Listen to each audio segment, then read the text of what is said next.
এই নেন আপনার পিৎজা।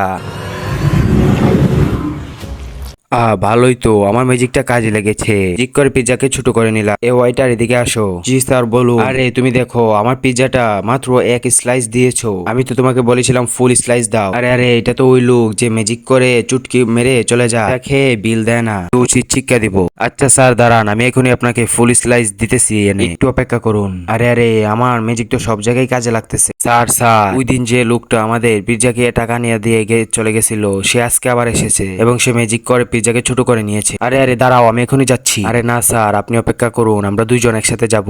একটা বুদ্ধি করব এবং তার হাতটাকে পিৎজার বক্সে আটকে দেব, তাহলে সে চুটকি মেরে যেতে পারবে না। তার জন্য আমাদের লাগবে একটি পিৎজার বক্স এবং পিৎজার বক্সে সুপার গ্লু লাগিয়ে দিব। এই নেন স্যার আপনার একটি পিৎজা। আচ্ছা আচ্ছা ঠিক আছে, এখন সবই ঠিক আছে। স্যার আমাদের একটি পুরস্কার, আপনি যদি প্রশ্নের উত্তর দিতে পারেন তাহলে বড় একটি পিৎজার বক্স পেয়ে যাবেন, যাতে রয়েছে চিকেন পিৎজা। আচ্ছা আমি গেম খেলতে চাই, এই তো সুপার গ্লু দিয়ে এই বক্সটা নিয়ে এসে এখনই আমি চুটকি মেরে চলে যাব। আরে আরে, আমার হাতটা কেন খুলতেছে না? আমি তো চুটকি মারতে পারতেছি না।